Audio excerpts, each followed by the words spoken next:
तो दोस्तों देखिए, एक बार फिर से आपका इस चैनल कंप्यूटर सर्किल पर स्वागत है। तो पिछली वीडियो में जैसे हम लोगों ने एक्सेल के कुछ बेसिक्स फीचर्स पढ़े थे, जिसमें कुछ कैलकुलेशन वाला पार्ट भी डिस्कस किया था। हम लोग इसमें जैसे कुछ कैलकुलेशंस करना चाहें तो फॉर्मूलेस की हेल्प से इसमें कैलकुलेशंस कर सकते हैं। तो उसमें हम लोगों ने कुछ डेटा टाइप्स भी पढ़ी थी, जिसमें यदि आपका डेटा न्यूमेरिक है तो उसमें हम न्यूमेरिकल कैलकुलेशंस कर सकते हैं, उसमें फार्मूला भी यूज़ कर सकते हैं और उस फार्मूले की जगह पर हम उसमें फंक्शंस भी यूज़ कर सकते हैं। इसी सीरीज़ में देखिए, थोड़ा सा आगे हम आज की डेटा में कुछ डेट टाइप के डेटा भी डिस्कस करेंगे। कि जैसे पिछली बार हम लोगों ने इस पर न्यूमेरिक डेटा को कैलकुलेट करना सीखा था कि हमने कोई यहाँ पर नंबर दिया और दूसरे सेल में मैंने फिर कोई नंबर दिया, तो आप इक्वल लगा के इसको कैलकुलेट करके ला सकते हैं। आप सिंपल यहाँ पर इक्वल का मतलब है इसको कैलकुलेट करना होता है, और इसमें आप सेल के रेफरेंसेस यूज़ कर सकते हैं। उसके लिए आप या तो सेल का रेफरेंस टाइप करें या फिर आप उस सेल पे जाके सिंपली क्लिक करें माउस से, और उसके बाद कोई ऑपरेटर इसमें यूज़ करने के बाद दूसरी सेल का रेफरेंस दे दें, तो ये इन दोनों सेल का वो ऑपरेशन आपको यहाँ पर रिजल्ट में दिखाता है। जैसे A1 + B1 मैंने कहा, तो इन दोनों का रिजल्ट आपको दिखाता है। और इसमें हम लोगों ने जैसे ये भी देखा कि यदि आप इनकी वैल्यूज़ को चेंज करते हैं तो इसका रिफ्लेक्शन भी आपको रिजल्ट सेल पर दिखाई देता है। ये जो डेटा है यहाँ पर आपको दिखाई दे रहा है, इस डेटा को ये ऑटोमेटिकली रिकॉग्नाइज कर लेता है। जैसे देखिएगा, मैंने यहाँ पर 1 2 3 दिया, तो यहाँ इस होम टैब के अंदर ये जो नंबर ग्रुप दे रखा है, इसमें इसको जनरल मान के चल रहा है। जनरल का मतलब है कि ये आपका एक ऐसी कैटेगरी है जिसमें ये रिकॉग्नाइज करता है कि यदि इस कंटेंट्स में, जो सेल के कंटेंट्स में सिर्फ नंबर ही वैल्यू है, तो इसको ये राइट से अलाइंड करता है। यदि तो इसको न्यूमेरिक मानेगा। यदि मान लीजिए हमारा इसी जगह पर ABC यदि मैंने टाइप किया होता, तो इसमें ABC में देखिएगा यहाँ पर इसने इसको लेफ़्ट से अलाइंड करके रखा, लेकिन यहाँ टाइप इसकी ये जनरल ही दिखा रहा है। ऐसे ही मैंने दूसरे वाले सेल में मान लीजिए यहाँ पर PQR लिखा, तो ये PQR को भी क्या करेगा, यहाँ पर लेफ़्ट से अलाइन कर रहा है, लेकिन इसको भी जनरल ले रहा है। जैसे जनरल ये भी टाइप है, नंबर वाला जनरल ये भी है, लेकिन दोनों में डिफरेंस ये है कि मैंने 1 2 3 दिया तो इसको राइट से अलाइन कर दिया, और यहाँ पर इसने इसको भी राइट से अलाइन कर दिया, लेकिन इन दोनों को इसने लेफ़्ट से अलाइन किया। तो इन दोनों का डिफरेंस ये है कि इसको जब ये लेफ़्ट से अलाइन करके जनरल टाइप लेके चल रहा है, तो इसको टेक्स्ट वैल्यू मान के चलेगा। तो टेक्स्ट वैल्यू का मतलब है कि ये स्ट्रिंग वैल्यूज़ है। तो हम इसमें कोई अरिथमेटिकल ऑपरेशंस के जो यूज़ करते हैं, उसके लिए हम ऑपरेटर जो यूज़ करते हैं, जैसे प्लस है, माइनस है, वो इसमें हम यहाँ यूज़ नहीं कर सकते। जैसे यदि मैं यूज़ करूँगा तो आपको ये बजाय रिजल्ट के एक एरर भी शो करेगा। जैसे देखिएगा, मैंने पिछली वाली वीडियो में हमने देखा कि आप इक्वल लगा के इस सेल का रेफरेंस दें, और मैंने एक ऑपरेटर प्लस यहाँ यूज़ कर लिया, तो उसके बाद आपको यदि आप दूसरा सेल का रेफरेंस सेलेक्ट करेंगे और इसको एंटर प्रेस करेंगे, तो यहाँ पर बजाय रिजल्ट के आपको एरर शो करता है। तो हमने ये भी देखा था कि यदि मान लीजिए इसमें आप इसको ऐड करना ही चाहते हैं, तो आप कॉन्केटनेशन कर सकते हैं। जो कॉन्केटनेशन का ऑपरेटर है वो एम्परसेंड होता है, एंड साइन।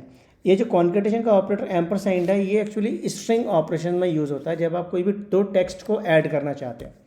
तो यदि आप ऐसे करना चाहते हैं तो उस केस में आप इसको यूज़ कर सकते हैं। नहीं तो यदि आप एडिशन प्लस वाला ऑपरेशन यूज़ करेंगे तो इसको यहाँ पर बजाय रिजल्ट के एरर आपको शो करता है। तो यहाँ पर जो रिकॉग्निशन कर रहा है उस डेटा को ऑटोमेटिकली रिकॉग्नाइज करता है।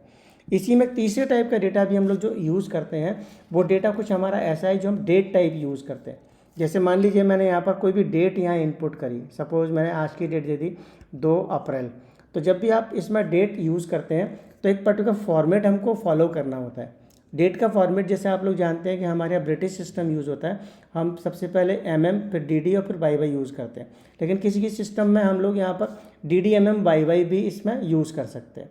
तो जैसे हम यहाँ पर इसमें कस्टमाइजेशन का फीचर होता है कि आप विंडोज़ में जाने के बाद उसमें रीजनल सेटिंग्स में डेट का फॉर्मेट DDYY के बजाय DD YY यूज़ कर सकते हैं। जिससे मैंने यहाँ पर अपने सिस्टम में इस रीजनल सेटिंग्स में DD YY कर रखा है। तो मैं सबसे पहले DD का मतलब डेट दूंगा, मैंने 2 अप्रैल दे दिए तो 2 दे दिए, फिर उसके बाद स्लैश लगाऊंगा, उसके बाद मंथ का नंबर दूंगा 4, और उसके बाद फिर मैं ईयर दूंगा। जैसे मैंने यहाँ पर ये दे दी 2023, एंटर प्रेस करूँगा तो देखिए ये इसने भी क्या किया, इसको भी यहाँ से राइट अलाइन कर दिया।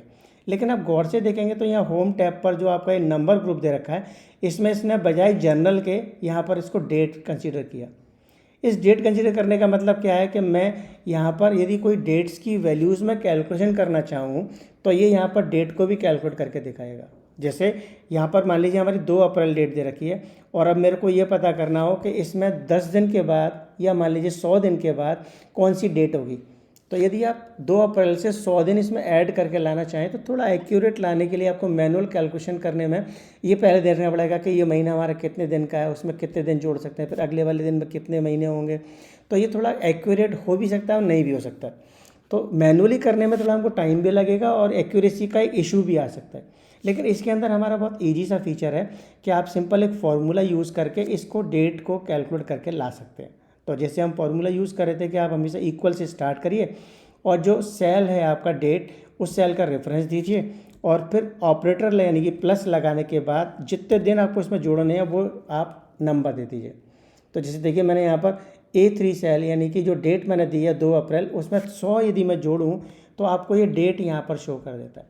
तो ये दिखाएगा कि आपको 11 जुलाई 2023 आपकी ये डेट होगी, बिल्कुल एग्जैक्ट आपको ये शो करके दिखाएगा कि अप्रैल के महीने में कितने दिन का महीना है, उसके बाद अगला महीना आएगा तो वो कितने दिन का, उसके बाद कितना आएगा। और ये जब तक आपको एक्यूरेट वैल्यू नहीं दिखाएगा तो ये ऑटोमेटिकली इसमें इसको प्लस करके आपको रिजल्ट सही दिखाता है। तो ये जो आपकी अरिथमेटिक है वो डेट्स की अरिथमेटिक आप कर सकते हैं। वैसे ही जैसे इसमें डेट्स की अरिथमेटिक में हम 2 डेट्स का सब्ट्रैक्शन भी कर सकते हैं। जैसे मान लीजिए आपको अपनी डेट ऑफ बर्थ आपको पता है और आज की डेट आपको पता है, तो दोनों डेट्स में से यदि आप डिफरेंस निकालना चाहें कि आप कितनी आपकी एज हो गई, नंबर ऑफ डेज आप कितने हो गए, तो इसमें डेट्स की कैलकुलेशन बड़ा हम ईजिली कर सकते हैं। जैसे मैंने यहाँ पर आज की डेट लिख दी टुडे, इसमें टुडे करके फंक्शन होता है जो आज की डेट आपको शो करता है। ये जो टुडे है, आप जैसे आप सम फंक्शन हम लोगों ने पहले पढ़ा था, उसी में एक फंक्शन आपका टुडे करके भी है। इस टुडे के अंदर आप जब ब्रैकेट यूज़ करेंगे तो ब्रैकेट में कोई भी वैल्यूज़ हम इसमें यूज़ नहीं करते। ये जो वैल्यूज़ होती हैं इसको हम लोग आर्गूमेंट्स बोलते हैं। तो ये इसमें जो फंक्शन यूज़ होते हैं एक्सेल के अंदर वो कई तरह के फंक्शंस हैं। जैसे कुछ फंक्शन इसमें ऐसे होते हैं जो निल आर्गूमेंट्स के होते हैं। जैसे उन्हीं में से एक फंक्शन आपका जो ना ये टुडे फंक्शन है जो निल आर्गूमेंट का फंक्शन है। आप यहाँ पर यदि मान लीजिए इस टुडे फंक्शन को यूज़ कर रहे हैं तो आपको ब्रैकेट में कोई भी वैल्यू इसमें इनपुट नहीं करनी। तो ये क्या करेगा, जो सिस्टम की डेट होगी उस डेट को आपको यहाँ पर रिटर्न करता है। तो यहाँ से मैंने तो टुडेज़ डेट ले ली और यहाँ पर मान लीजिए आपने कोई अपनी डेट ऑफ बर्थ दे दी। सपोज मैंने यहाँ पर डेट दे दी 12/10 और 1995। तो 12/10/1995 जैसे आप डेट देंगे और उसके बाद आप ये निकालना चाहें कि इन दोनों डेट्स का डिफरेंस कितना है, तो आप यहाँ पर इसमें अरिथमेटिक यूज़ कर सकते हैं। और उसके लिए भी आप वही फार्मूला यूज़ करें इक्वल, और आप जो आखिरी वाली डेट है उस आखिरी डेट में से और माइनस लगा के सब्ट्रैक्ट कर दीजिएगा पुरानी डेट। तो इन दोनों में जो डिफरेंस होगा वो आपको डेज एग्जैक्टली आपको कैलकुलेट करके दिखाएगा। लेकिन ये आपको कैलकुलेट तभी करके दिखाएगा जब आपको डेट के फॉर्मेट को आपने प्रॉपरली यूज़ किया है। तो यानी कि डेट का फॉर्मेट हम लोग जब यूज़ करते हैं तो वो फॉर्मेट आपको आपके सिस्टम जिस तरह से आपको डेट को एक्सेप्ट करता है वही आपको यूज़ करना होता है। जैसे आप मान लीजिए आपका सिस्टम DDMMYY यूज़ कर रहा है तो DDMMYY या MMDDYY यूज़ कर रहा है तो आप MM/DD/YY देंगे।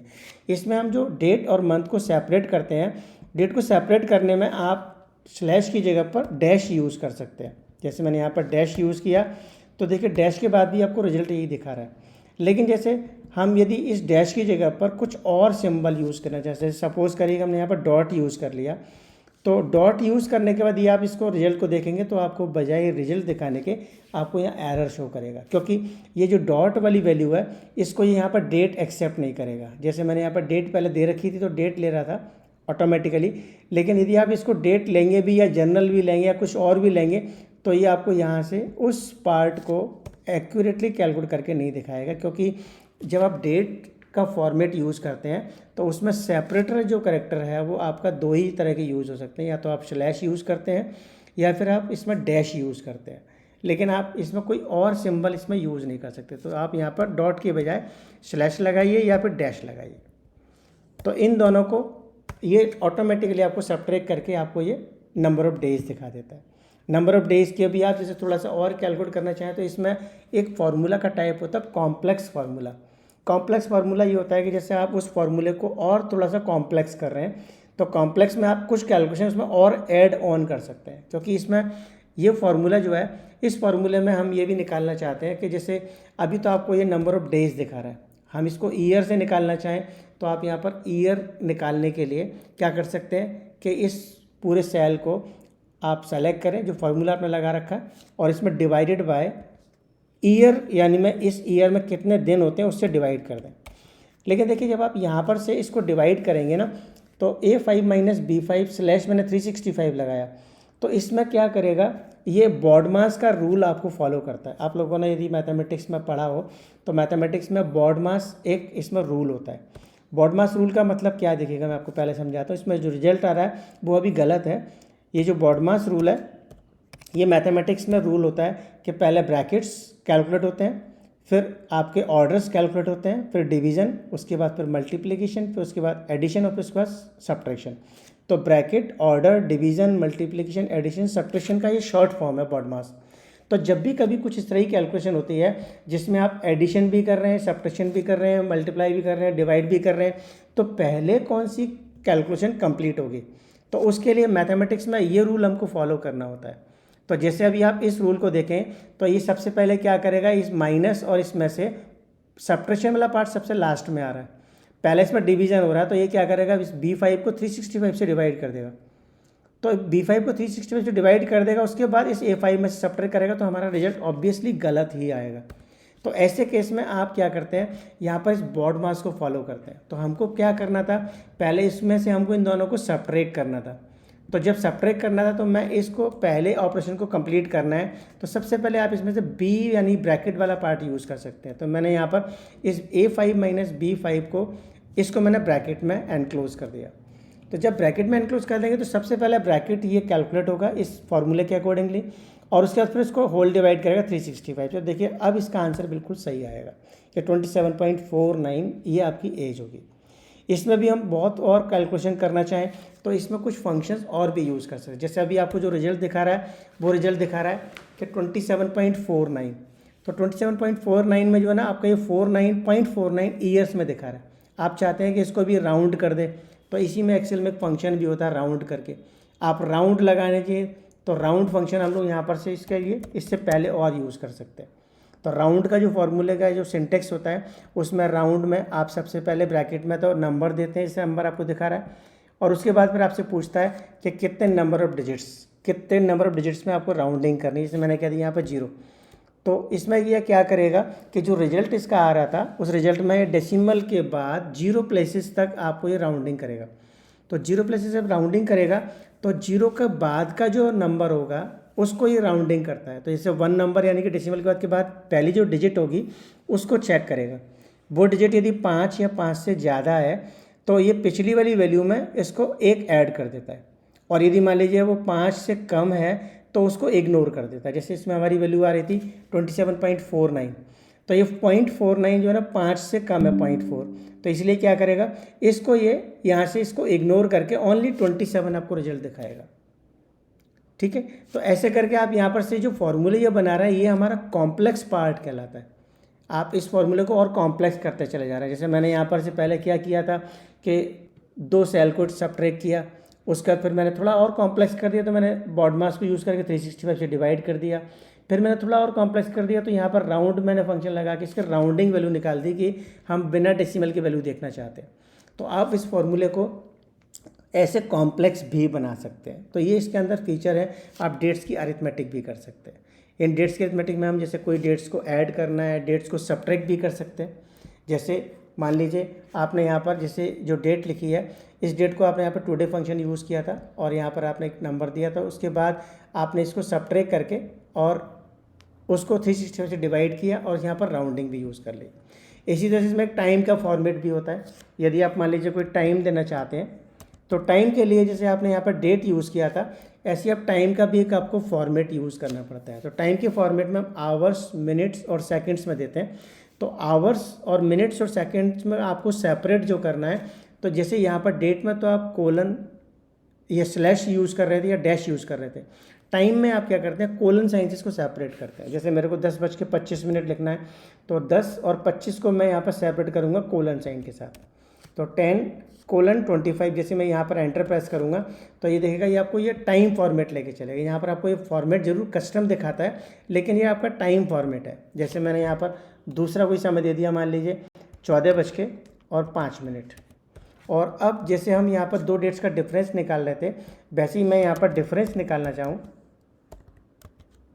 इन दोनों टाइम के बीच का, तो आप जैसे यहाँ पर अरिथमेटिक जो यूज़ कर रहे थे वैसे ही आप अरिथमेटिक यहाँ भी यूज़ कर सकते हैं कि आप जो लेटर टाइम है उसमें से माइनस करके जो अर्लियर टाइम है उसको सब्ट्रैक्ट कर सकते हैं। तो देखिए यहाँ पर आपको ये 3 घंटा 40 मिनट बिल्कुल एक्यूरेट आपको यहाँ टाइम का डिफरेंस भी शो करेगा। तो ये हम लोग जो डेटा हम जो देते हैं उस डेटा को सेल्फ रिकॉग्नाइज कर लेता है, ये इसका एक सबसे बड़ी खूबी है। अभी इसमें हम लोग और भी तरह के डेटा को रिकॉग्नाइज करना सीखेंगे कि किसी तरह का डेटा, जैसे मान लीजिए आपको टाइम के अलावा कुछ परसेंटेज टाइप का डेटा हो सकता है, कुछ डेटा हमारा इसमें फ्रैक्शनल पार्ट का भी हो सकता है। लेकिन आज इस वीडियो में हम लोग यहीं तक रखते हैं। अगली वीडियो में एक बार फिर इसको आगे बढ़ाते हुए कुछ और फीचर्स भी इसके हम लोग डिस्कस करेंगे। तो आज यहीं ओवर करते हैं। Thank you. देखिएगा, यदि आप इस चैनल को आपको अच्छा लगा हो तो इसको लाइक, शेयर और कमेंट ज़रूर कीजिएगा। Thank you.